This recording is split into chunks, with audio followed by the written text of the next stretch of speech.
বাচ্চা নেয়ার উপযুক্ত বয়স কত? বিয়ের কতদিনের মধ্যে বাচ্চা নিলে ভালো? সাধারণত এই প্রশ্নগুলোর সোজাসাপটা একটা উত্তর দেয়া হয় যে ৩০ বছর বয়সের আগে বাচ্চা নিয়ে নেবেন। তবে এই উত্তরটা সবার জন্য সঠিক নয়, কারণ আপনি হয়তো ১টা, ২টা বা ৩টা বাচ্চা চান। কয়টা বাচ্চা চান তার উপরে ভিত্তি করে বয়সটা ভিন্ন হবে। একটা সন্তান চাইলে যখন বাচ্চা নেওয়ার চেষ্টা করা প্রয়োজন, ৩টা বাচ্চা নিতে চাইলে তার থেকে অনেক বছর আগেই চেষ্টা করা প্রয়োজন। আরও জানা প্রয়োজন আপনার সন্তান ধারণের সমস্যা হওয়ার সম্ভাবনা আছে কিনা। কিছু লক্ষণ থাকলে আগে থেকেই ব্যবস্থা নেওয়া ভালো। এর সাথে আবার আছে আপনার জীবনের অন্যান্য হিসেব। কেউ কেউ চান পড়াশোনা শেষ করে বাচ্চা নিব, অনেকে ক্যারিয়ারটা একটু গড়ে নিতে চান। তাই অনেকের প্রশ্ন থাকে প্রথম বাচ্চা নেওয়ার আগে কতদিন পর্যন্ত অপেক্ষা করা যায়। আমি এই ভিডিওতে সব কিছু বিস্তারিত বলে বলে বুঝিয়ে দেওয়ার চেষ্টা করব, এতে করে আপনার সিদ্ধান্ত নেওয়াটা সহজ হবে। প্রথমে বোঝাবো আমাদের বাচ্চা নেওয়ার ক্ষমতা কোন বয়সে কতটুকু কমতে থাকে। তারপরে বলবো সন্তান নেওয়ার জন্য কত বছর বয়সে চেষ্টা শুরু করবেন, সেটা ১, ২ বা ৩ সন্তান চাইলে কতটুকু ভিন্ন হবে। আর শেষে বলবো কোন কোন লক্ষণ থাকলে সন্তান ধারণের সমস্যা হতে পারে এবং এই ক্ষেত্রে কি করবেন। বাচ্চা নেওয়ার ক্ষমতা কখন থেকে কত দ্রুত কমে? পুরুষের ক্ষেত্রে বয়স ৫০ হওয়ার আগে প্রজনন ক্ষমতা খুব একটা কমে না। তবে নারীদের ক্ষেত্রে সন্তান ধারণের ক্ষমতা বয়সের সাথে সাথে অনেকটা কমে যায়। কতটা কমে সেটা একটা ছবির মাধ্যমে দেখিয়ে দিচ্ছি। এখানে দেখতে পাচ্ছেন যে ৩০ বছর বয়স পর্যন্ত সন্তান ধারণের ক্ষমতা খুবই ভালো থাকে, আর ৩০ বছর বয়সের পরে তা দ্রুত কমা শুরু করে, ৩৫-এর পরে অনেক কমে যায়। নারীদের ক্ষেত্রে প্রজনন ক্ষমতা কমে যাওয়ার কারণ হলো একজন নারী জন্মের সময় যে ডিম্বাণুগুলো নিয়ে জন্মে সেটাই তার সন্তান ধারণের পুঁজি এবং বয়সের সাথে সাথে তা কমতে থাকে। জন্মের পরে নারীর শরীরে আর নতুন করে ডিম্বাণু তৈরি হয় না। জন্মগ্রহণের সময় প্রায় ১০ লাখ থেকে ২০ লাখ ডিম্বাণু থাকে, সেটা বয়স ৩৭ হতে হতে কমে দাঁড়ায় ২৫,০০০-এ। অন্যদিকে পুরুষ শরীরে শুক্রাণু নিয়ে জন্মায় না, বয়স সন্ধিকালে শুক্রাণু তৈরি হওয়া শুরু হয়। একজন প্রাপ্তবয়স্ক পুরুষের শরীরে প্রতিদিন প্রায় ৩০ কোটি শুক্রাণু তৈরি হয়। এখন আপনার মনে হতে পারে ২০ থেকে ৩০ বছর বয়স পর্যন্ত তো নারীর সন্তান ধারণের ক্ষমতা প্রায় একই রকম থাকে, তাহলে ৩০ বছর বয়সে বাচ্চা নেওয়ার চেষ্টা শুরু করলেই হবে। ব্যাপারটা তেমন না। কয়টা বাচ্চা নিতে চান সেই অনুযায়ী আপনার আরও আগে চেষ্টা শুরু করা লাগতে পারে। সেই বয়সটা কত সে আলোচনায় এখন চলে যাই। প্রথমে বলি যে দম্পতি একটি সন্তান চান তাদের ব্যাপারে। আপনি যদি ৩২ বছর বয়সে সন্তান নেওয়ার চেষ্টা শুরু করেন তাহলে আপনার সফলতার সম্ভাবনা ৯০%। এই বয়সের পর থেকে সেই সম্ভাবনা কমতে থাকবে। ৩৭ বছর বয়স হয়ে গেলে সম্ভাবনা নেমে আসে ৭৫%, আর বয়স ৪১ হয়ে গেলে সম্ভাবনা থাকে ৫০%।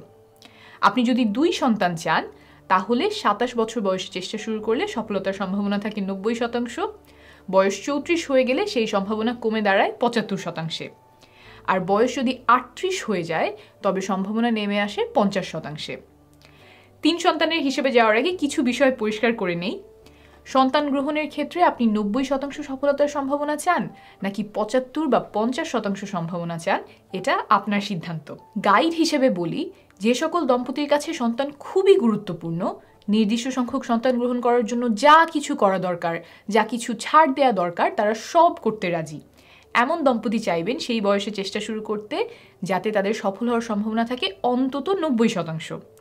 আবার কিছু দম্পতি এমন হতে পারে যারা ২ বা ৩ সন্তান চান কিন্তু একদম সব ছেড়ে ছুড়ে না, জীবনে আরও কিছু বিষয় তাদের জন্য গুরুত্বপূর্ণ। তারা হয়তো এমন বয়সে চেষ্টা শুরু করতে চাইবেন যখন যে কয়টি বাচ্চা তারা চান তাতে সফল হওয়ার সম্ভাবনা অন্তত ৭৫% থাকে। এখন আসি ৩ সন্তান চাইলে কোন বয়সে চেষ্টা শুরু করতে হবে। ২৩ বছর বয়সে শুরু করলে ৩ সন্তান হওয়ার সম্ভাবনা থাকে ৯০%। ৩১ বছর বয়সে শুরু করলে সেই সম্ভাবনা কমে দাঁড়ায় ৭৫%। আর ৩৫ বছর বয়সে শুরু করলে সম্ভাবনা থাকে ৫০%।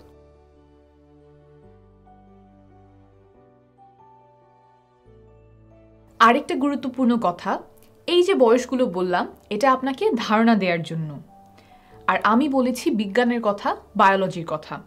ছকের হিসাব দিয়ে তো আর জীবন চলে না। বাচ্চা নেওয়ার সিদ্ধান্ত আপনি অনেক কিছু বিবেচনা করে নেবেন এবং সিদ্ধান্তটা একান্তই আপনার এবং আপনার পার্টনারের। আমার এই ভিডিওর উদ্দেশ্য হলো আপনি যখন সিদ্ধান্ত নিচ্ছেন তখন যাতে আপনার হাতে এই তথ্যগুলো থাকে, আর আপনি যখনই বাচ্চা নেওয়ার সিদ্ধান্ত নিন সফল হওয়ার সম্ভাবনা কতটুকু সেটা নিয়ে আপনার যেন একটা বাস্তবসম্মত ধারণা তৈরি হয়। আর যেই বয়সেই থাকেন না কেন কিছু নিয়ম মেনে চললে সন্তান ধারণের সম্ভাবনা বাড়ে। সঠিক সময়ে সহবাস করা, ওজন ঠিক রাখা, রোগগুলো নিয়ন্ত্রণে রাখা, ধূমপান না করা, এই কাজগুলো আপনাকে অনেক সহায়তা করবে। সহবাসের সঠিক সময় নিয়ে খুব শীঘ্রই একটা ভিডিও আমি পোস্ট করব। সন্তান নেওয়ার আগের প্রস্তুতি নিয়ে একটা ভিডিও করা আছে, সেখানে 10টি খুব গুরুত্বপূর্ণ বিষয় নিয়ে আলোচনা করেছি। ভিডিওটির লিংক উপরে আর নিচে দিয়ে দিব। এখন আসি কি কি লক্ষণ দেখা দিলে গর্ভধারণের সমস্যা দেখা দিতে পারে। ভয় পেয়ে যাবেন না, এই লক্ষণ থাকলে যে সন্তান হবে না তা নয়, এটা সমস্যা দেখা দেওয়ার সম্ভাবনা মাত্র। এই লক্ষণগুলো থাকলে দেরি না করে আগে থেকেই চিকিৎসকের সাথে পরামর্শ করবেন।